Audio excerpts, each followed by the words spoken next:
अस्सलाम वालेकुम दोस्तों। आज बात करने वाले हम लोग टॉपिक पे कि कैसे मुस्लिम लीडर्स की एक लाइन तैयार करें आने वाले फ्यूचर के लिए, यानी सालों सालों तक ऐसी एक लीडरशिप तैयार करनी होगी।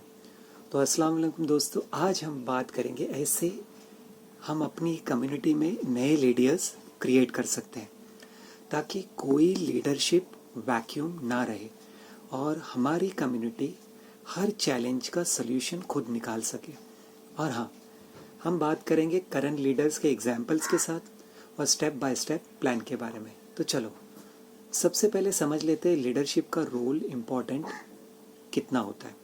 जब लीडर होता है तो रिसोर्सेस, वोट, एजुकेशन और वेलफेयर का प्रॉपर फ्लो होता है, और जब लीडर नहीं होता तो कम्युनिटी में कन्फ्यूजन, मिस इन्फॉर्मेशन और एक ठहर आ जाती है, स्टैग्नेशन आता है।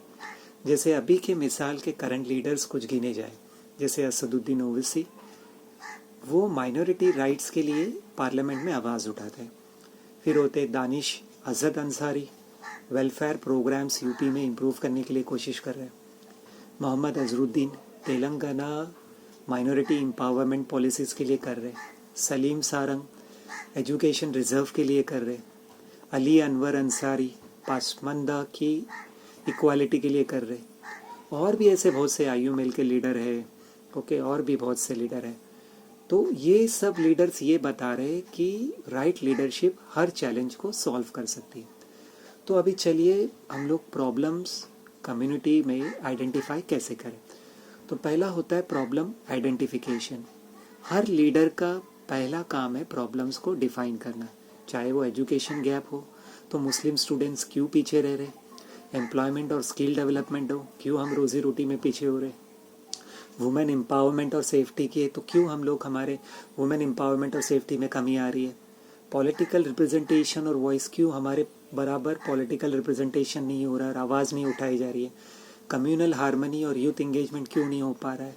तो पहला स्टेप रहेगा कि सारा प्रॉब्लम ग्राउंड लेवल से पॉलिसी लेवल तक लिस्ट कर दो। फिर उसको प्रायोरिटाइज करो, कौन सा ज़्यादा अर्जेंट है। फिर उस तरह से फ्यूचर लीडर्स को तैयार करो। ओके, लीडरशिप का मतलब सिर्फ पोजीशन नहीं है, ये है प्रॉब्लम सॉल्वर बनना और कम्युनिटी को एम्पावर करना। ओके, फिर दूसरा होता है स्टेप मेंटरशिप। यूथ को आइडेंटिफाई करो और वो पोटेंशियल है तो उसको ट्रेन करो, उनको ट्रेन करो एजुकेशन में, पब्लिक स्पीकिंग में, सिविक एंगेजमेंट में। फिर होता है एक्सपोजर। तो कम्युनिटी मीटिंग्स में बात करो, NGOs में बात करो, पॉलिटिकल फोरम्स तैयार करो। तो फिर देखना है कि रियल डिसीजन कैसे आपको काम में आता है। फिर होती है जिम्मेदारी। छोटे छोटे टास्क दो, स्कूल ड्राइव्स दो, क्लीनलीनेस कैंपेन दो, वोटर अवेयरनेस दो। तो छोटे छोटे विंस में जीतने पे उनको कॉन्फिडेंस और क्रेडिबिलिटी आएगी। फिर होता है इंस्टीट्यूशनल सपोर्ट भी लेना और नेटवर्किंग भी लेना है। तो ऐसे इंस्टीट्यूशन बनाओ, स्कूल बनाओ, कोचिंग सेंटर बनाओ, NGO फोकस सिर्फ यूथ लीडरशिप रहे और उनका मकसद सिर्फ यही हो, ये सिर्फ इंटरनल डेवलपमेंट और स्ट्रांगनेस बनाना। फिर होता है कनेक्ट। अगर समझ लो नेटवर्किंग होती है तो बड़े जो छोटे यंग लीडर्स हैं उनको करंट लीडर्स के साथ में ये करो, इंगेज करो। जैसे कोई अप्रेंटिसशिप के तौर पे, चाहे वो ओवैसी साहब हो, दानिश आज़ाद अंसारी हो, फिर सलीम सारंग हो, या फिर IUML के लीडर हो, या कोई भी लीडर्स हो, उनके साथ में इंगेज करो और इनकरेज कोलैबोरेशन करो मुस्लिम वेलफेयर ऑर्गेनाइजेशन के साथ में, एजुकेशनल ट्रस्ट के साथ में और कम्युनिटी प्लेटफॉर्म के साथ में। फिर उसको डॉक्यूमेंट करो और उन्होंने कितना अच्छा परफॉर्म किया अप्रेंटिसशिप के बाद, कितने अच्छे काम करे, उसको रिकॉर्ड करके शेयर करो।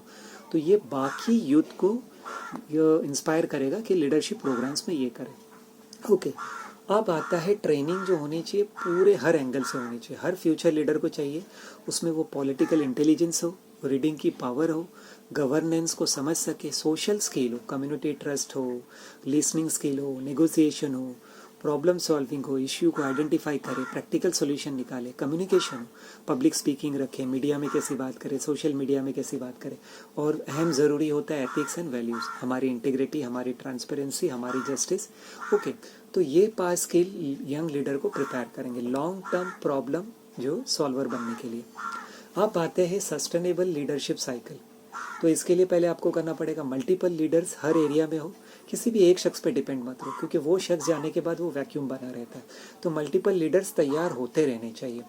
पीयर टू पीयर मॉनिटरिंग हो, हर लीडर कम से कम 3 से 4 लीडर को ट्रेन करे। ओके, जैसे अभी जो भी लीडर हो वो अपने बाकी जनरेशन को ट्रेन करे।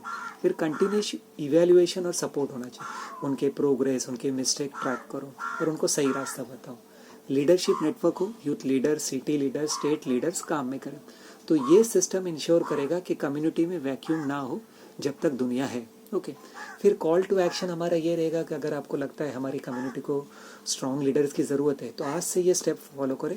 पहले लोकल प्रॉब्लम्स आइडेंटिफाई करें, जो भी पोटेंशियल यूथ है उनको ट्रेन करें, मेंटर करें, उनको कनेक्ट करें करंट लीडर्स के साथ में, ट्रेन करो उनको हर एंगल से, हर स्किल में, इंस्टीट्यूशन बिल्डअप करो, नेटवर्क बिल्डअप करो। तो याद रखना है कि लीडरशिप एक टाइटल नहीं है, ये रिस्पॉन्सिबिलिटी है। आज शुरू करेंगे तो हमारा कल अच्छा होगा। और इंश्योर करो कि हमारी कम्युनिटी कभी लीडरलेस ना हो, और ऐसे लीडर जो काफ़ी दूर की सोचे और पूरा इंफ्रास्ट्रक्चर बना ले। तो दोस्तों, आज से लीडरशिप का मिशन हमारा है, हर यूथ को कैपेबल लीडर बनाएंगे और हर प्रॉब्लम को सल्यूशन निकालेंगे। अगर आपको ये वीडियो यूजफुल लगा, लाइक करें, शेयर करें और सब्सक्राइब करें।